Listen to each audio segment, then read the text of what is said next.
Breaking news coming up on Studio B. Thanks right now with Shepard Smith. Oh, well, would you look at this? Look up at the TV, boys and girls. It's time for more fun on Los Angeles freeways. It's a minute to noon in Los Angeles, and this guy's got trouble ahead. News from the future, man arrested at very best. At very best, the news from the future is man arrested. We can only hope it's only that. You are looking live in the Inland Empire, a large metropolitan area of California. It's inland from Los Angeles, obviously.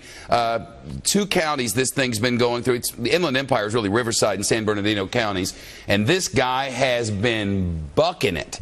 He's been going upwards of 100 miles an hour. Police have been in pursuit of this Dodge Stratus in the Inland Empire, through the towns of Colton, Fontana, Ontario. A real menace on the freeways today. These are live pictures courtesy of our network news service affiliate, KABC, ABC 7 for the Southland and beyond, and we appreciate their help today and always. So they've got a real problem. It's noon.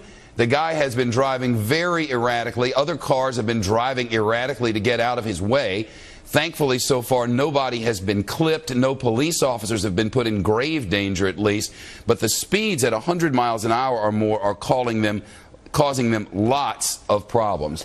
In the air, the California Highway Patrol has units in the air and on the ground. County sheriff's offices are involved as well. We don't have audio from KABC's chopper at the moment, but the pictures pretty much tell the story for us. This has been going on, I'm told, for the last number of minutes, so I'm not sure exactly how many, as we were preparing for our program today and looked up and here this thing was going on. So we're beginning to get trickles of information out of Los Angeles. Right now, this is on the 10 freeway.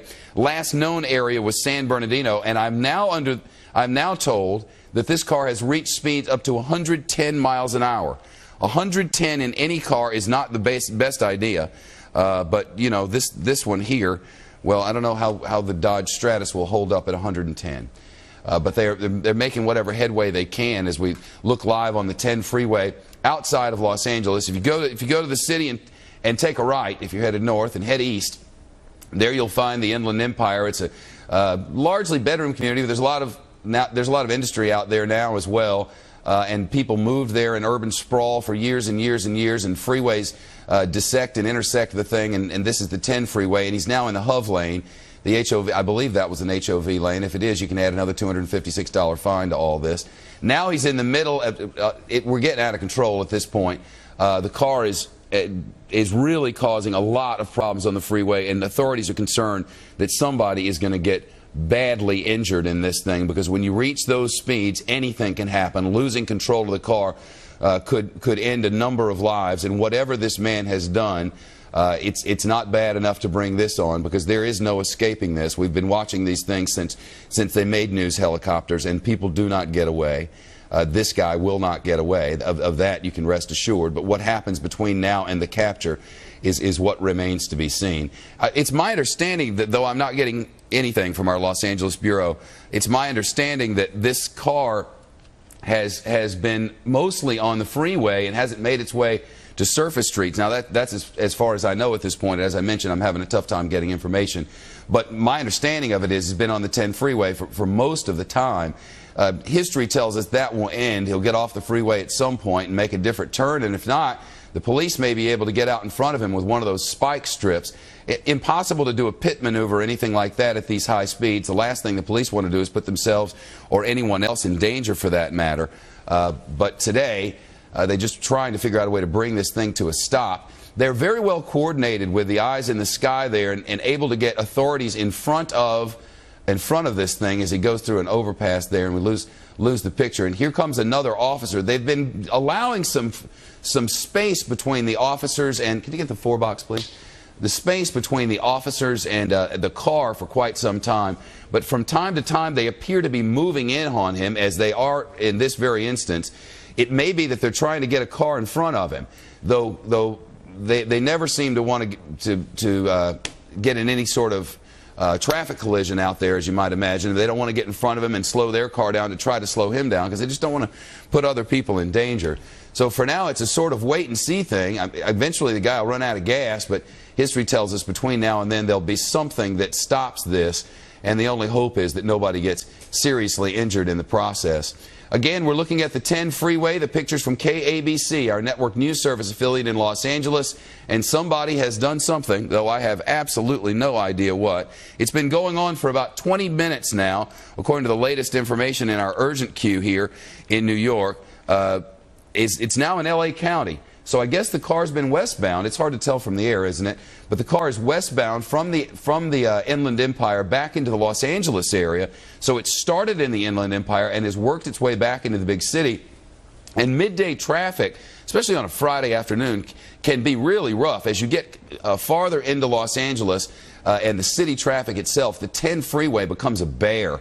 As Trace Gallagher or anybody who's lived out there for any length of time will tell you. And so there is traffic ahead. There's no doubting that. And the possibility of him getting off and getting on surface streets between now and then is certainly with us. But our producers downstairs have been watching this since about 1:45 Pacific time, and there's coverage in the Los Angeles area now on local television. So the locals are aware of this, and that what they're hoping is to get people off this freeway so that it doesn't hurt anybody, and in the meantime figure out a way to get him to stop. We've talked before here about this new technology that they've been working on, which would, in theory, and if it all comes together right, give authorities the ability to slow the car down and stop it. Now, a lot of people worry about government interference and Big Brother having control and able to control so many parts of our lives, but it's something that's being considered. A slowdown switch that police could activate. They'd look at the license plate. From that, they'd be able to get a code that would allow them to, in essence, control that car. This technology is not in the works. It's been developed. Now the police have an opportunity. It's not in use, but it's been developed and could be brought into wider circulation. We'll bring a report to you on that in the days ahead. But when they stop like that, police have opportunities, but we don't have any way to know whether this man is armed. And whether police know if he's armed. We don't know if he's on any sort of substances that would cause him to do things that shouldn't happen at a traffic intersection. And of course, there's so many people around. See the pedestrians on the sidewalks there. The last thing they want to do is have some freak show in there. And there's Eyewitness News. Channel 7's news van is suddenly up in the middle of all this. Channel 7's chopper in the air, and there goes their news van. Maybe he'll follow along. We'll get some ground pictures for you as well. But it looks as if this guy's thinking twice about this, maybe. I mean, I can't see the traffic in front of it any more than you can. This is the only chopper on this one at the moment, though I know our Fox station out there, KTTV Fox 11 in Los Angeles, is working to get their folks in place. But I can't see in front, but it looks like it's just the traffic that's slowing him down. And why he got down on a surface street, actually, this is still on the 10 freeway. No, we're on surface streets. Why he got off the 10 freeway, we don't know. But sometimes these guys, in the middle of these chases, work their way toward an area that they know well. And now he's stopped. Maybe he's made a decision that enough is enough, because there's nobody in front of him. And, I mean, it's become pretty clear that a traffic light wouldn't do the trick for this guy. But not knowing what it is he's wanted for is complicating matters. It started in the city of San Bernardino and now in Los Angeles County. The Highway Patrol is not telling us why it started. It's possible that it started in another jurisdiction and the communication lines haven't made their way all the way from the police who were in pursuit and the commanders who were in charge by watching from the air all the way to the public relations folks, the media relations folks. But I guess maybe the man waited for a traffic light there. It's entirely possible that he did. I mean, it's not as if he's going to get any gold stars for that, but maybe this guy is not going to put too many people in danger by doing crazy things on the road. A little late for that, as he was going 110 on the freeway. That right there will get you put under the jail, and resisting arrest and all the rest of his crimes here are going to make for a very long day and probably long weeks ahead for this dude if the police manage to bring this thing to a safe conclusion. That's always the concern. Since we don't know what he's wanted for, we don't know if he's armed. It seems very odd, and Trace Gallagher messages me, it seems quite odd that they wouldn't surround that car. You know, when he was at that traffic light and stopped there, it's possible that they think that he might be armed. I mean, that's one thing that would say why they wouldn't surround the car, if they have reason to believe he was armed or don't know one way or the other. Now the police are out of the car, and you see they use their doors as a sort of barricade in the event that he might shoot something at them or throw something at them. They have protection there. This is downtown Los Angeles now, or right about it. It looks like to me. In fact, that's confirmed from our Los Angeles Bureau. In fact, it's right there by City Hall. You can see, if they were to pull out there, you'd be able to see it. But what it is that he has in mind now is beyond us. You know, the police have the public address system from their cruisers there, so it's possible that the cops could be talking to him. You can tell he has his driver's side window down, and the police were out of the vehicle. It's possible that they were communicating with him, and I'm quite sure trying to get him to give this thing up, because if he doesn't, it's not going to end well. It ends with him in custody, no matter what happens here. That we know that because history tells us. Well, he's found a parking place, which is always good, pulled over to the side of the road. Looked like he might have been taking a safety belt off there, I'm not sure. But I'm wondering now if this isn't a woman. You know, I've been doing car chases a long time. I've only seen one prior to today that was on my watch that was a woman, and it appears now we might have a woman in there. Not that that's either here nor there, but it's just sort of different. And there the police are, out and armed and ready to go, and you got to wonder, what has this person done to make him want to run away? Doug Rohraback in Washington says maybe this is a training exercise. If it were a training exercise, we wouldn't have gone to air with it, Doug. But here we are. The standoff begins now. Grand Avenue alongside the family courthouse there, says our producer Chris Spender. And here we go. Maybe this thing's going to wrap up early and we can get on with the news for you. There's a lot going on today as we all remember the attacks of 9/11 that happened 8 years ago today. We're going to delve into the war in Afghanistan. There's so many choices to be made regarding the war in Afghanistan, how to proceed from here. Do they send more soldiers? Do they beef things up? Do they scale things down? Do they basically get out of there, as George Will, the conservative columnist, suggested last week? Now it appears that this woman is realizing that enough's enough. And they're giving her instructions about how to get out and exactly what they want her to do. Usually it means getting down on all fours and lying down and putting your hands up in the air so that they know that you're not going to do anything to them. And in comes Johnny Law now. This is winding its way to a conclusion, and we can just hope that here in the final minutes she doesn't do anything stupid.